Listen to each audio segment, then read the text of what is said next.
Get strong.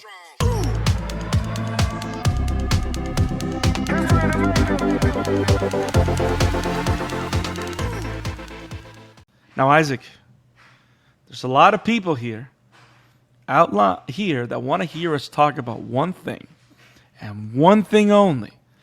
And do you know what that thing is, Isaac? No comment, because then I would. No. Yeah, I know. Chainsaw Man. Yes. The time has come, guys. We are talking Chainsaw Man. Now, again, am I the only one that keeps listening to that theme song and loses his mind? Because I am enjoying every single little bit about this show, but also that theme song opening kickback, it is so amazing. It is so good. I mean, are you enjoying as much as I can, or are you just okay with it? I'm just okay with it, if I'm being completely honest. Okay, that's fair. I'm glad that you're honest. So now let's go in to talk about episodes 2 and 3. There's 2 episodes that came out in the last 2 weeks. Episode 2 is Arrival to Tokyo, which literally picks up right after the end of the first episode, where we find Denji resting on Makima's lap after killing a bunch of zombies, after becoming the titular Chainsaw Man. And the episode 3 was Meowie's Whereabouts, which is about a cat, a bat, and a fiend. How you like that? I can write a book. You see that? Now, Yeah. there's a lot to talk about. There's a lot to discuss. A lot happens in these episodes. Isaac, episode 2, Arrival to Tokyo, right where it picks up. A lot happens. I like how all these episodes are so dense. Like, even though they're 23 minutes long, they feel so much longer because there's so much content in them. But I never feel that it's too much. Do you feel the same way? No. You don't? I Okay. feel the same way. I mean, Okay. it has really good pacing overall in my Yeah. book. Yeah. The pacing is superb. Like, nothing feels like it's too close to each other. Everything breathes very well. I love the animation. I love the mix. I love the subtle juxtaposition of hand drawn with CG animation. I think it's just. I think all of that animation is just right. Now, so Makima picks up Denji and literally grabs him to be part of this public safety unit, right? Which, by the way, is it just me, or why is every single organization that is a particular brand of police, why is it all called public safety? Is that just a Japan thing that everything's called public safety? Because Probably. I've seen it in Psychopaths, Chainsaw Man. I'm pretty confident I've seen it in something else, but I've even seen it. That's how they call themselves also in Astral Chain, right? I'm Like they're fairly certain. Yes. Yeah. So it's like, I think it's a Japan thing that everything is just public safety, devil hunters. But so apparently Makima grabs Denji so he can join the Devil Hunter public safety unit. So now he's not longer he's a freelance devil hunter. He now works for the government. So now he's an actual dog, which I find that particular observation kind of hilarious, because not only Makima treats him and talks to him like a dog, like she can be so menacing, but she sounds like she's whispering with so much love at the same time. She's a very interesting character. Why do you think I call her a dominatrix? But that's the thing, though. I don't want to call her that, because when you see a dominatrix, it requires violence. There's no tenderness. Again, you can see her having a Denji on all four, and he walks like a dog with her having a leash on him. Yes, you can see that on the opening, and it's hilarious, and it's beautiful, and it's disturbing. Yes, you are right. Now, the idea of so she's talking to him like, if you don't do this, I can either keep you as a human or kill you as a devil. Which, by the way, what a way of drawing the line and talking to him in truth. Period. Which again, bravos to Makima, right? But at the same time, what do you think about Denji kind of just not caring about that though? Like for a moment, you see him kind of like surprised and scared, but at the same time, then he just looks at Makima and remembers how he kind of falls in love with her because now he wants to, I don't know, get on with her and be with her for whatever reason, even though he just met her. He just goes along because he's happy. What do you think about his disposition now on how he talks and goes about himself? He's a horny teenager that never been with a girl who suddenly have the what's it called, uh, the quote unquote affection slash sympathy from a hot redhead. It's not a one going in going for, and she's the one that is the first time in forever, if at all, that really quote unquote taken care of him. So it's no wonder why he acts the way he acts towards her. You know, and that's interesting that you mentioned that because the one thing I love about Denji's character is that on one side, he has seen the worst of people and he has seen the worst that the world has to offer, right? Because not only was he a devil hunter, not only was he pretty much had his life on a lease because he had to pay his life, he had to pay his ability to stay alive by paying this debt to the Yakuza, right? So not only does he not knows the worst of human beings, he also saw the worst of a devil and got killed by one. So he got killed and shoved up and thrown to the trash. Like everybody's treated him like trash all his life, and he ended up in a trash can. So he's seen the worst of everything. And now, for the first time, he's experiencing kindness. So it's like he's not oblivious to how bad things can get, but I do like the innocence that Denji brings with his demeanor. Does that make sense? Because it's not just the fact that he's kind of a horn dog, even though he is, but it's also like you kind of see him like he doesn't act his age. Like he's still like a baby learning how the world works, but he's just happy to be around everything I because mean, he's never had it he's before. he has pretty much been forced to raise himself. So Yeah. again, it's not that surprising with his behavior. Isn't he Yeah. like 15 or 16? Yeah, it has to be. And he already lost one of his nuts. So I mean, how bad can it really get? Although I wouldn't be surprised if he grew it back after he fused with. I mean, it wouldn't be the weirdest thing that would happen in this Do you, manga.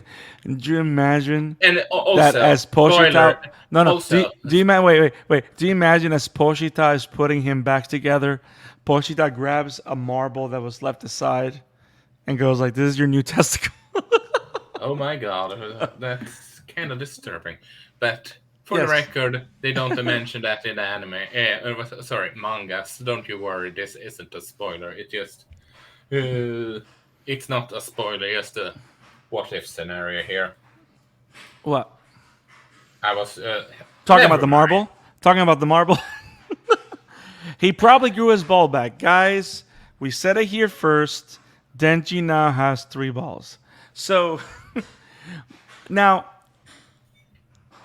I love how he's so excited to just be beside this girl that he's never been before, right? And I love how he enjoys eating udon for the first time, and he doesn't care if he he's treated like a dog. Whatever he goes through now cannot be worse than what he went through already, which is a very particular vision of life that I find interesting, especially for a lead character. You know what I mean? Like, most lead characters, they've gone through a lot, but like Denji was just taken to the far end of the of the spectrum. You know what I mean? Like Yeah. Naruto was alone, Naruto was abandoned, but he wasn't killed. I mean, almost, but you know what I mean. I find that interesting. As I said before, he like you said before, he's a teenage kid who has been forced to kind of raise himself. Suddenly, a hot redhead says, "Come with me. I like you. I will take care of you." Of course, he's gonna be okay acting like a dog. Yep, true. I want to get to. Hormones can. Uh, I know that I'm just joking, doing sex jokes all the time, but in all seriousness, hormones are a strong thing for teenage boys and teenage girls, but or should I say, people in general. So what we're trying to say is use protection. No. Hey, you set it up just right. I mean, you're not wrong. Wow. So he's taken to Tokyo to Makima's office. Apparently Makima runs a special segment of these devil hunters, and it's an experimental group. And the first character that we meet is this Sasuke wannabe type, because there's no way that you don't see him as a Sasuke type. Am I wrong? No.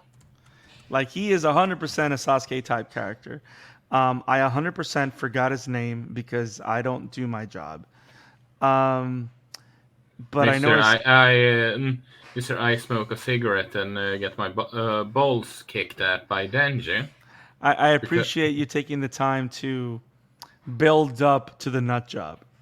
Like, why is it that you go to the farthest areas first? Why? Well, I like to crack some jokes.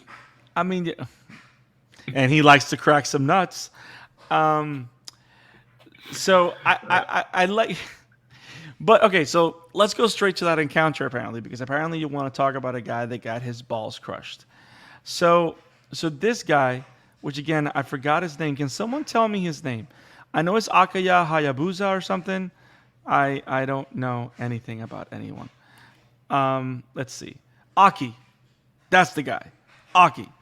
So Aki is being tasked by Makima, which apparently he's like a lieutenant, right? That's kind of the. Yep.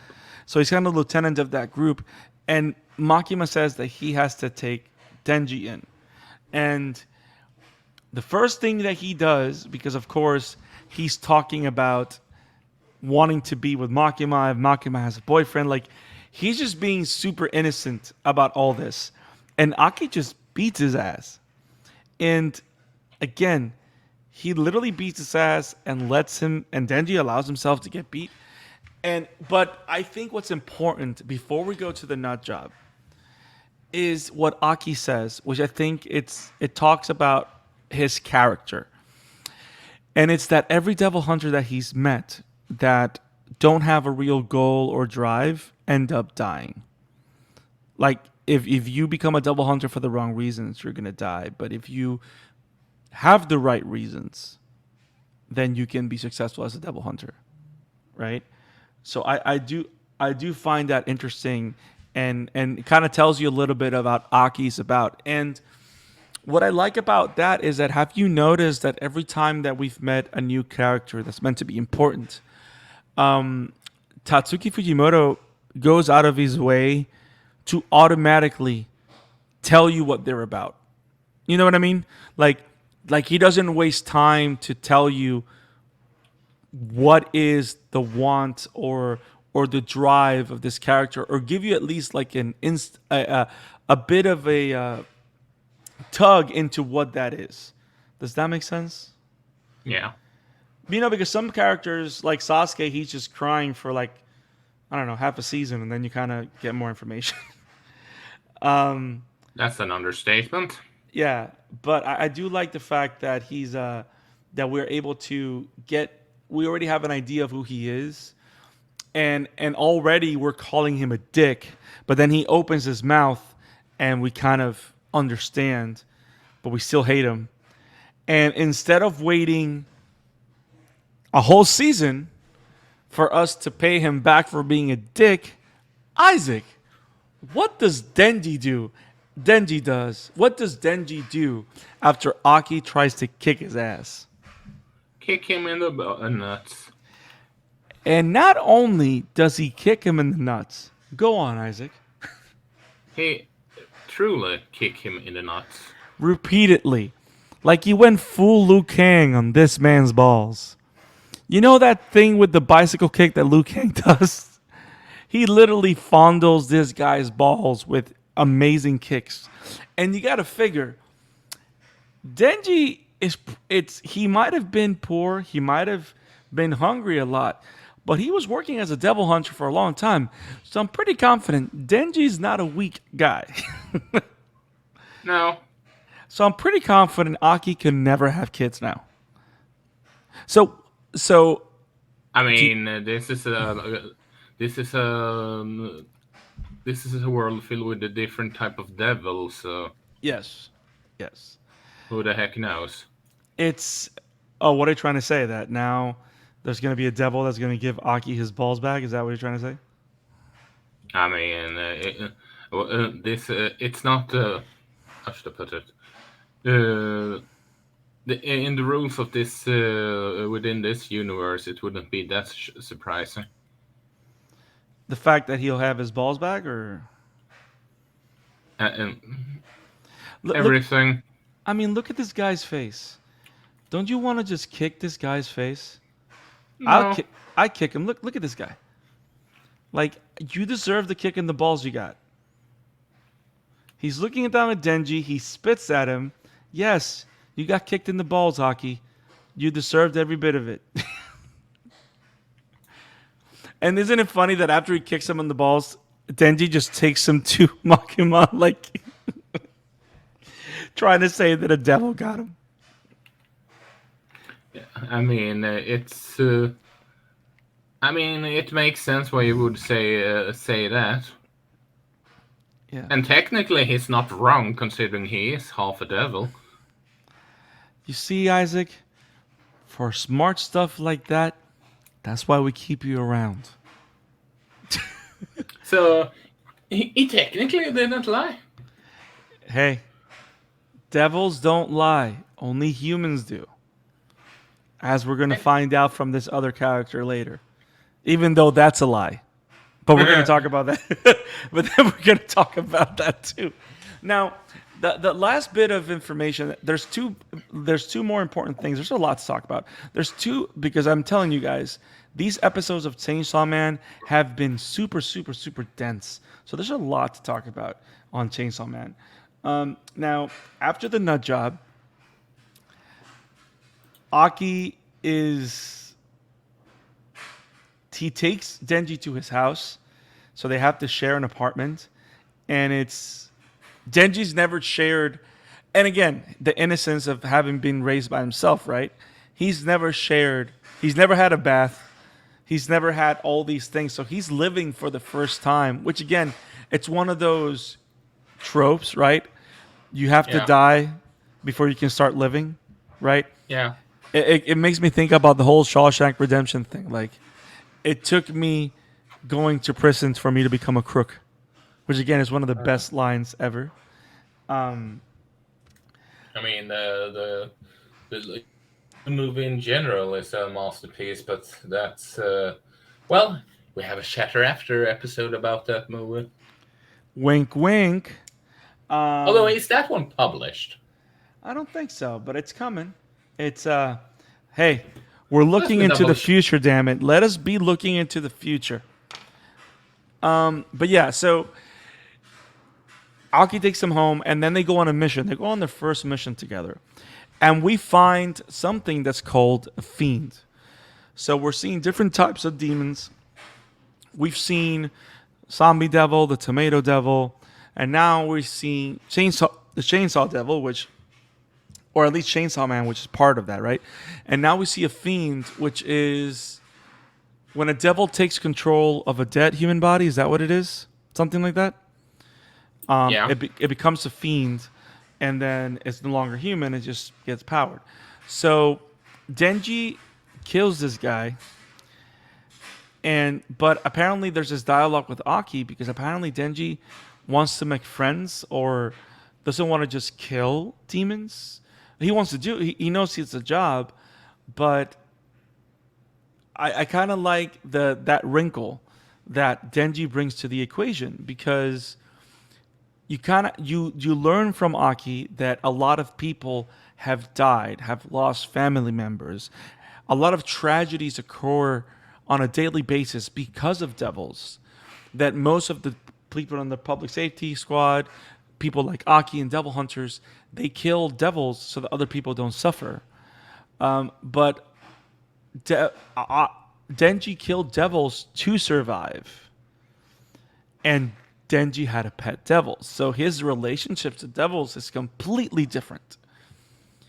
And I think what I like about Denji's character because of that is that not only now is he half demon, half devil, half human, but he sees devils and humans as equals. Did you catch that? He doesn't see them as Yeah, I as catch different that. as different type of people. What do you think about that? Because it's kind of like, again, I think we talked about this when we were talking Doron Doron. I think that like every show now is devil related apparently or demon related. Everything is demons. Like Demon Slayer, Doron Doron. This. I Uh, mean, ev- everything has a, how should I put it? Hot topics. yeah, everything is demons, devils, and all in between. And but I like this. But I like that this one. Not only does it give you Soon the it's sense of probably gonna be just a ton of spies and assassins and families and all that. Yes, if you catch my drift. yeah, yeah. But I don't know. I like Denji as a character. Sometimes I find him as a non-character. Sometimes, but I don't know you, but I feel that the anime has made Denji come to life a lot more than I felt him in the book. Do you sense any of that? Like I feel like Denji has been more Care to refined. elaborate? Well, like when I read the book, I can see them, but I think because of the nuance and the voice acting that the actors are putting into it, like they're like there's a thing about just bringing a character to life, but like I've never seen Denji as a character as alive as I see him now. Does that make sense? I And think like so. and I liked the sub version, but I actually checked out Ryan's Denji. Raiko Levi, a friend of the show, is the voice of Denji in the dub, and boy, he does a phenomenal job in bringing. Phenomenal voice actor in general. So Yes, yeah, but he brings all that innocence. He brings the ferocity. He brings all the little boxes that you have to tick when you bring Denji to life, and it was just great. But yeah, I'm enjoying Denji a lot as a character, but I like how everybody's trying to save lives, but he's focusing on his dreams. And what are his dreams, Isaac? coping a feel. He needs to touch boob, guys. He wants to touch a damn boob. This kid. Again, he's 16 and he's No, I never know. been with a girl. I'm not saying it's a bad thing. I'm saying it's a horny thing. No, I'm not saying it's a bad thing, but I just find it interesting how everybody has these grandiose, like everybody's gonna have like a dream, right? But like, and of course, Poshita joined him because he wants to see him live his dream. and he dreams about the smallest things, but it's big for him because of everything that he's lived through already. Because these are things that he never thought were possible. But now it is. So, Boobs. He will do it for Boobs. To one day hold Makima's or someone's boobs. We stand with Denji as wanting boobs. Did I take it too far, Isaac? I think I took it too far. You're asking me about taking sex jokes too far. I'm not the one to answering that. I mean, you're the one that has mad on the name, so I just figured, you know. I have no right saying if you have took it too far or not. That's what I'm saying. Okay, but still, you should. So Eh. so Denji's new dream is to touch a boob. So now he's looking for ways. I don't know, boobs. Oh, and by the way, did you find it hilarious when he said, "Well, Aki doesn't understand that I didn't kill him right away because I didn't want these playboys to get." I didn't want like, and then after he kills the fiend, he goes and, "Don't worry, man, your porn collection is safe with me. I'm gonna collect this as evidence." I can only imagine. Do you know how right before this we have the whole segment of Aki and Denji in the apartment? Yeah. I know there's an X-rated version of this. Well, not I'm gonna go R, not X. That was way too bad. But there's another version of this where Aki's just I mean, walking through. this has got some extra layers. So Wow. At some point, Aki's just walking through the apartment and he finds the magazines, and then he regrets picking them up. Oh, this is so bad. Chainsaw Man, just for kids. I'm kidding. It's not. Horny kids. So this show is so great. Isaac, we're still in episode 2. We spent all this time talking about just one episode, but it's okay. It's okay. and then they introduce a very psychotic introduction part of the team. I think you mean a very powerful team member. Yeah. Wink, a wink.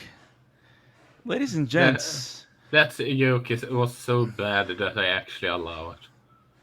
I mean, it's you can't say that you can't allow it. It's meant to be a bad joke. But ladies Yeah, and gentlemen, exactly. That's why I say that it was so bad that I allow it. but here's the one thing.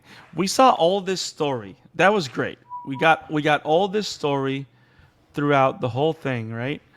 We got the whole introduction with Aki. We got the nut job. We got the fiend.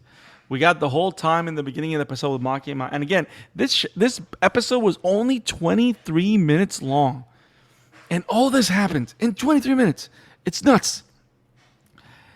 And then at the end I know of it, that I know that the mangaka is part of the production yeah, for the yes, anime, so I'm really grateful for that. Actually, I'm really grateful for that. That if we thought that the episode was going to be over just with the rescuing of some Playboy magazines, no. We get to meet Power. So apparently, in this team, there is. Oh, that was the wrong one. Brandon, you need to know what you're doing before you share a screen, damn it. We meet Power, which is a fiend, which is a devil that took hold of a human's dead body. Is a part of this experimental squad that he is a part of. And not only are they sent on patrol, they're given instructions of how to manage people and whatever. And she ends up making a mess by killing a devil. So she does her job, but she makes a mess. So we find this hyperactive, proud, over the top character that is completely unpredictable. Over the top is an understatement. Yep. That as soon as we go into episode 3, all we find out is that they're in trouble. What I like about it though is that, to me, what I found special of that moment with Power, Denji, and Makima at the beginning of episode 3, which is the aftermath of the mess that Power made, is the fact that Makima treats Power the same way she treats Denji, as disposable assets.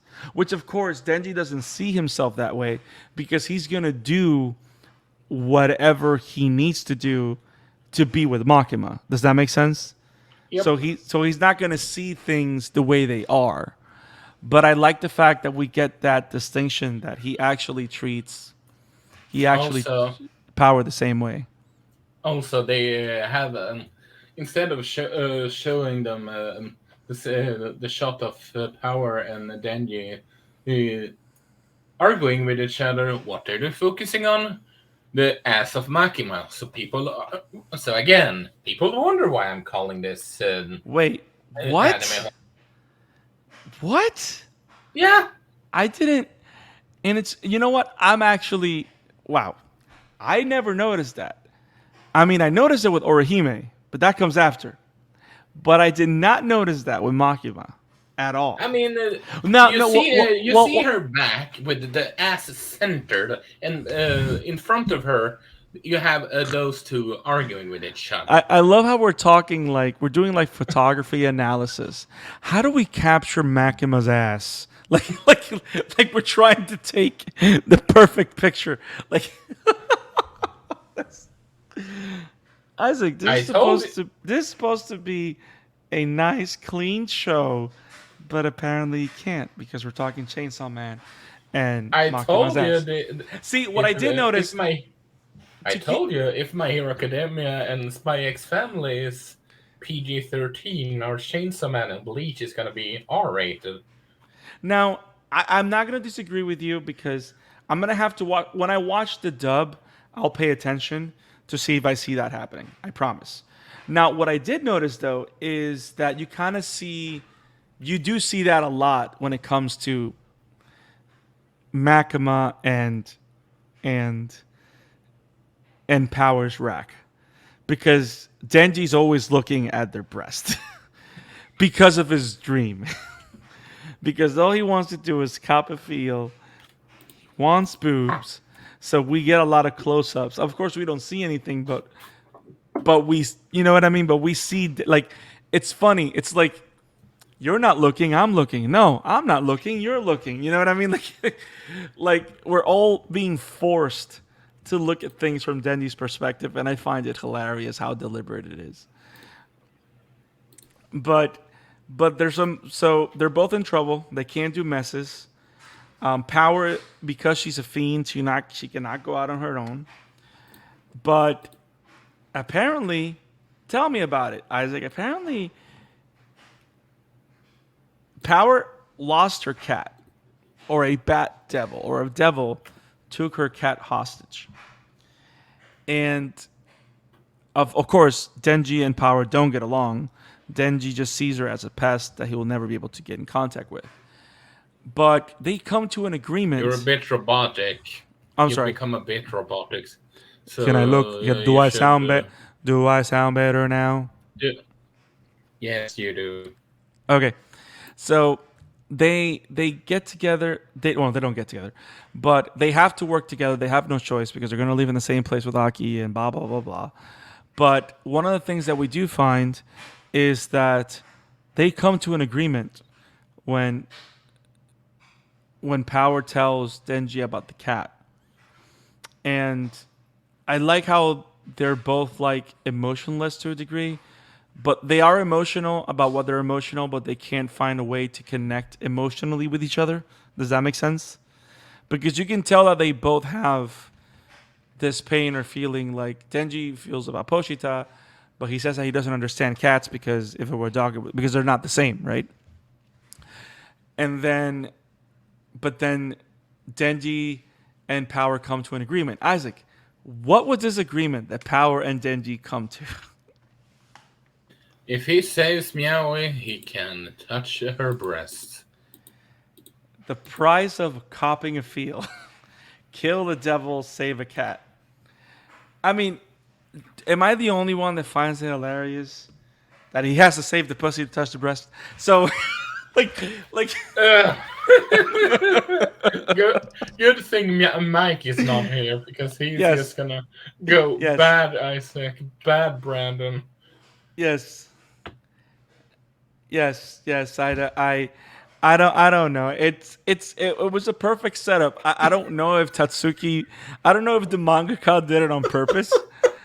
I I don't know if he did it. Oh my god, I don't know if he did it on purpose, but I see it clear as day. But so he's gonna save Miawi to cop a feel. For some reason, Denji now feels like this super hero, like, and he doesn't feel like a superhero because he's doing something heroic. He feels like a superhero because he's closer to touching boobs. And I like this innocent idiocy of Denji. I keep going back to the same thing because I just love that quality of him. You know what I mean? Like, because it's not like Luffy, right? The one thing of Luffy that's super interesting is that Luffy is never really seen as a bright person. He's No, in a, no. you know what I mean? But he's an amazing fighter. Like when it comes to battle, he's super strategic. He doesn't seem like it, but he is a very, very powerful strategic mind when it comes to fighting, right? I know that enough of He Luffy. makes Goku look like a genius at times. So Well, but that's mostly in social interactions, not much in the battles, right? But with Denji, Denji's not dumb. Denji's smart. And I like a lot of the internal dialogue that we like, for example, with Luffy, we never get internal dialogue. Really? Like, because there's probably no dialogue to find out because he's never thinking. But with Denji, there's a lot of internal dialogue and it's very interesting and very cool. And so that is super cool, everything on there. Now, when it comes to him feeling like a hero because he's getting close to his dream, I like the energy because you got to think about it. It's a stupid dream or stupid idea, right? But he's giving it all for what he wants. And how many people live their lives and don't have that energy? I like like it's a social kind of commentary. You know what I mean? Like it's the he puts the same energy and effort to whatever he tries to do, whether it's big or small or simple. You see what I'm saying? So yeah, I like maybe I'm reading too much into it, but I like that presentation of his character. I like it a lot.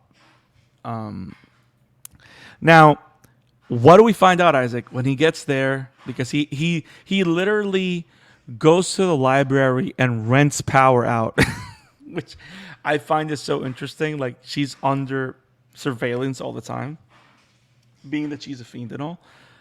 But once they get to the house, what happens? Apart from the fact that they have this conversation that she hates humans and all that stuff, what exactly happens? well, she has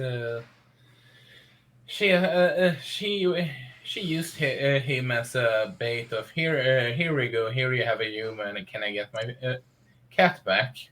Yeah. And it's and I find that very interesting because it kind of gives you the psychology of devils kind of. Like devils only think about themselves, right? Or they think about things that are primal or raw or whatever. Because she's willing to do everything she can to save Meowie, right? She'll do whatever's necessary. Now, but at the same time, she says, devils never lie. So the question is, do devils lie or is that her human side lying? Does that make sense? because especially that whole argument. But I love how she says that she loves. She never says that she loves Meowie, but she shows like she has this emotional connection to the cat, right? But what's interesting is when the Bat Devil, which by the way looks horrendous. I do. Do you find it interesting that most devils look horrendous? Like, I mean, it makes sense. yeah, yeah, like it's really like grotesque. But I like how they also don't feel like they don't fit in the world. They just look grotesque, right? But when the Bat Devil betrays Power, so he gives so Power betrays Denji and knocks him out and gives him as food to the devil. The devil crushes him and drinks the blood. The blood to the devil tastes tainted or dirty because, of course, we're talking about devil blood, right? And then the Bat Devil, what I like about this episode in particular is that it teaches us something about devils that we need to know for the future. Is that devils thrive through blood.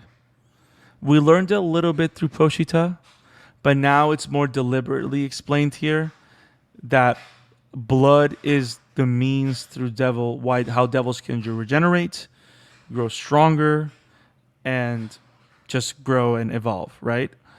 Because I don't know if you noticed that the first drink of blood, he regained his arm.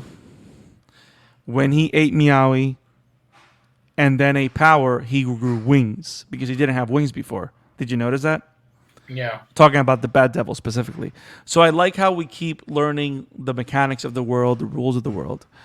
But going back to when Power betrays Denji, gives him to the Bat Devil, and then the Bat Devil betrays Power and eats the cat, we get a flashback to kind of like the birth of Power or how Power came to be. Yeah. Which again, it's a very interesting scenario, very beautiful, very childlike, very Adam and Eve esque, right? At least how they present it in that type of nature.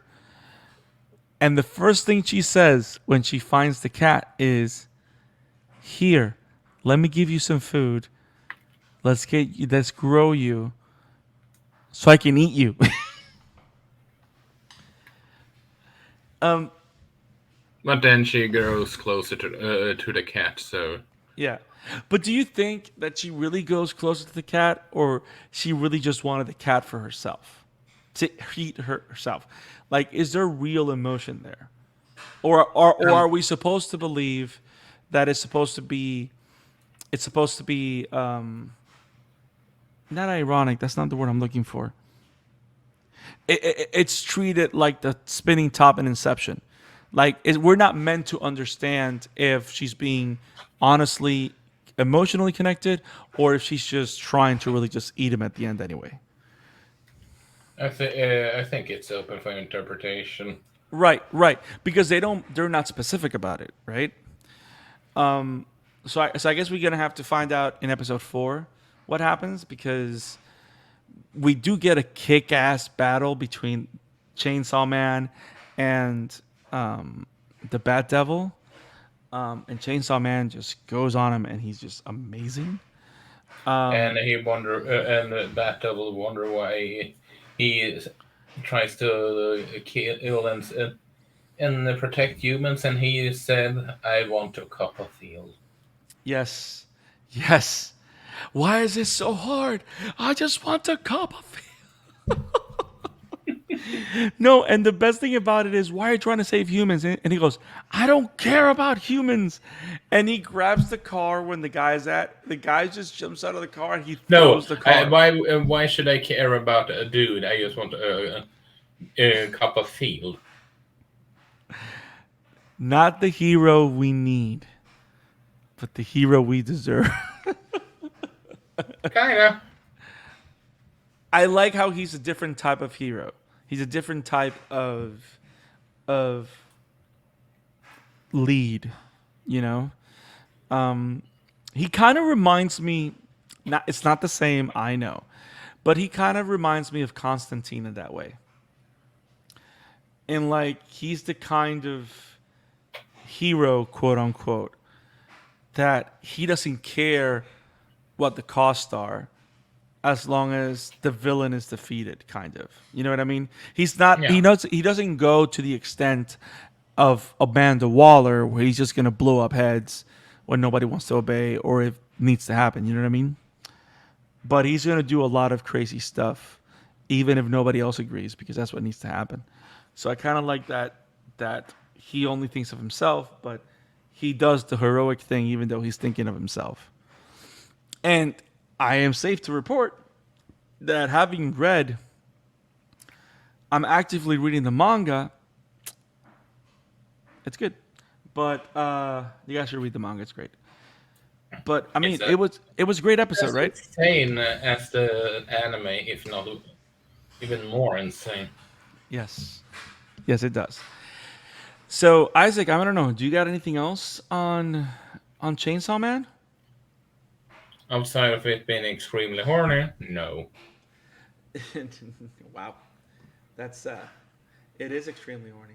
But I like now the one last thing I do want to talk about from Chainsaw Man in general is the whole thing about devils, and especially how devils are created and how devils powers and abilities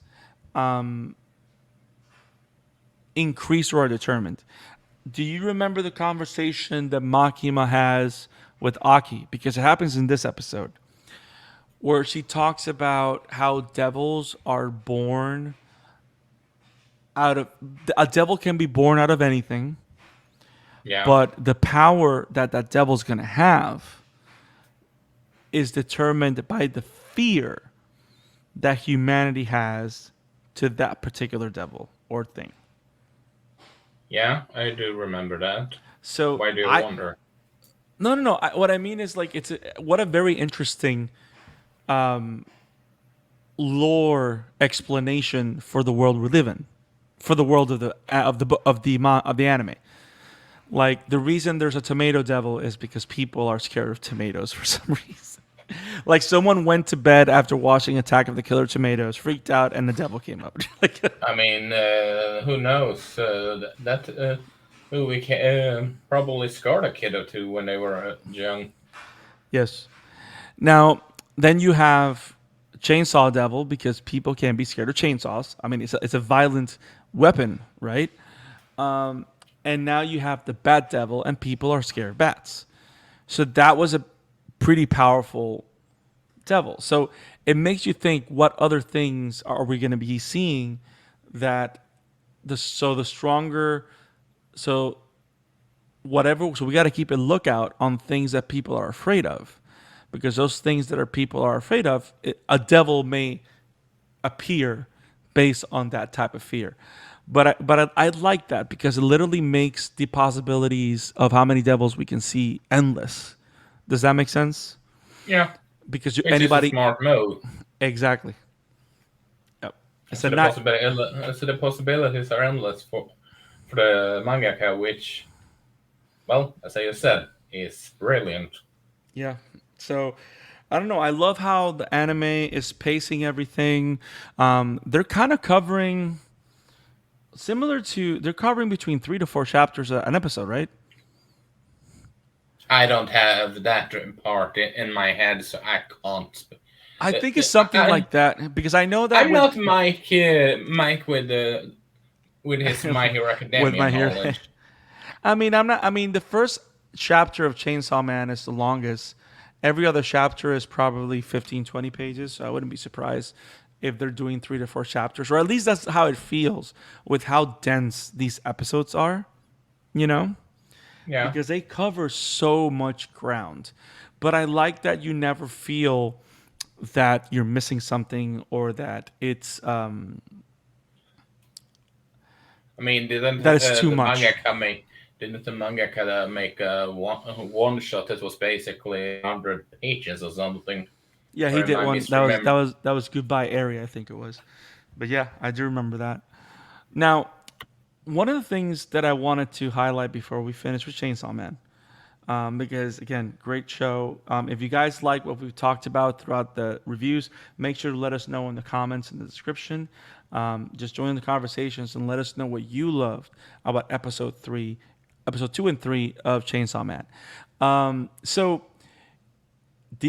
Mike said something that blew my mind the first time we talked about Chainsaw Man. And the one thing that he said was that every week, every new episode will have a different opening. And I was very disappointed in a way because He mistook it for ending. no, and that's what I was going to say, which is not bad. Which is it's not even a mistake. It's not something we're used to. But I'm glad that he was still right because we have gotten a different ending with every episode, which never happens. And I like how in tune with the episode the endings are, and it gives like a different feel when that chapter or that episode closes. Do you agree? Sort of. Do you prefer it have the same ending with every episode? Honestly, I really don't think about it on that regard. So you really just care about watching the show and that's it. You really don't pay attention to those kind of. I think, oh, it's a neat ending. Oh, it's a neat opening. I don't really think about in much more than that usually. Okay, cool. So guys, we've done it. We've talked Chainsaw Man episode 2 and 3. There's a lot going on here. We learned more about this world of devils. We learned a lot more about Denji and his need to cop a feel. Will we see him cop that feel next episode? Because he beat the bad devil. I mean, it's not. I don't think we saw him save power, but we saw him beat the bad devil. So will he cop a feel? Will he not? Will he be satisfied? Does he need to be Makima's? I don't know. I guess we'll find out when Chainsaw Man continues every Tuesday. That's where every episode comes out. Make sure to keep watching, and we will keep covering it. Guys, thank you for joining us on this coverage of Chainsaw Man. If you like what we do here at the Amateur Otaku Podcast, make sure you click like button, you subscribe to our channel, you click on the bell for notifications so you don't miss any single episodes of the Amateur Otaku Podcast. We do podcasts and videos and every single week, and we live stream every Sunday. As you guys know, we do Chainsaw Man as a bi-weekly coverage. So next Sunday, we're going back to covering My Hero Academia and Spy Family, and it's not going to be till the Sunday after that we go back to Chainsaw Man. So make sure to keep reading Chainsaw Man if you're reading it, keep watching it, and don't worry, we will return to this in 2 weeks. Now, as you guys know, we're going to take a quick little break and we're going to jump into Bleach, the 1,000-Year Blood War episodes 2 and 3. So much happened in those 2 episodes. Another great production for the fall season, and I can't wait to talk about it with Isaac after this simple break. But for those that haven't not watched Bleach, make sure to catch up with it and then return. And if not, we will see you next time when we return next Sunday with My Hero Academia and Spy Family. Isaac, if people want to find you, where can they find you? Well, they can find me at Emblemaniac on Twitter, and they can find me over my work at OMM Entertainment. Well, and you can find me at the Scarlet Fan 52 on Twitter, and you can find the pod at Amateur Otaku Pod. Have it awesome, guys, and we will see you next time.